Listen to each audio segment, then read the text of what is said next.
got in, Jamie was sitting on the sofa. And that ain't particularly unusual, I know, but the thing is, he had this huge smile on his face, and I'm like, what's going on? And he's like, nothing. And I'm like, what's going on? And he's like, nothing. And I'm like, oh, what are you sitting there with that huge smile on your face for? You look like a right idiot.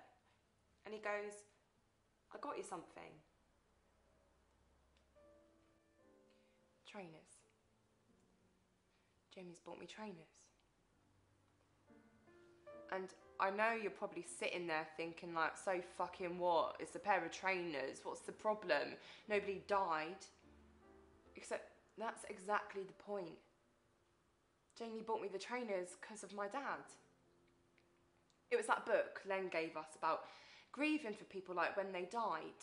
And it's a pile of wank, it really is. And me and Jamie were pissing ourselves reading it one night because it's all like, you've got to share your feelings. There's this bit this woman wrote about when her husband died, about how she felt she was floating through our days without really paying any attention to anything. Like she had lost her feet. Lost her feet, yeah, right. I found that bit really hilarious and I'm like cracking up. And Jamie goes, do you ever feel like that? No. Well, if you ever do, just let me know, yeah? I'll sort you out. Oh yeah, and how are you going to do that then? Oh, I don't know. I'll think of something. So here I am, holding these trainers, and I don't know what to do.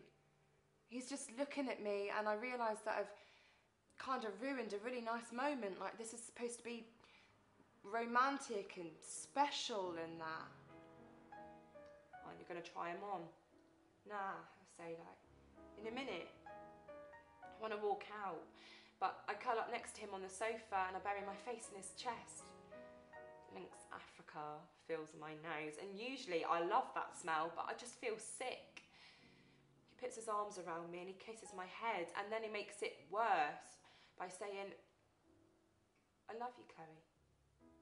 And I know you're sad at the moment because of your dad, but it won't be like that forever, I promise. I'm going to look after you. Go to say something clever and witty, you know, to brighten the mood and clear the air, but my throat closes up. It's like I choke on my words and I'm trying my best to spit them out. I am, but it ain't happening. So now I'm freaking out about my throat and why I'm not crying. And when I finally zone back in, Jamie's still talking.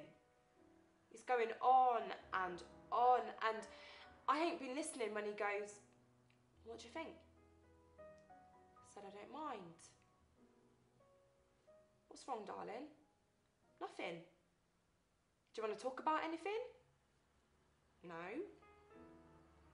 You do love me, don't you, Chloe? I didn't say nothing, but he still went mad. Started pacing up and down the room, shouting at me. He got well Larry and punched the wall. He said he don't know what my fucking problem is. He said that I'm selfish. I didn't even cry at my own dad's funeral. I'm nothing but a selfish, cold-hearted bitch. And I go, why don't you just fuck off then? And he has. When the girls asked what happened, the only thing I could think to say is he bought me trainers. Yeah. We broke up because he bought me some trainers and they're really nice ones. People just don't get it.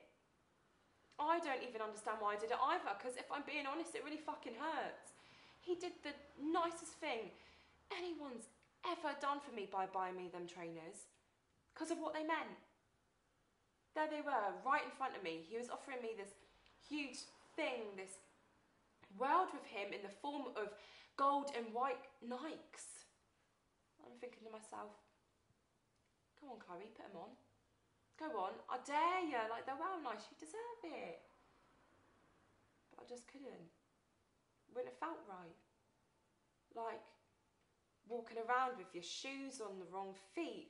My dad said that your footwork's always got to be spot on. You've got to dance, Chloe.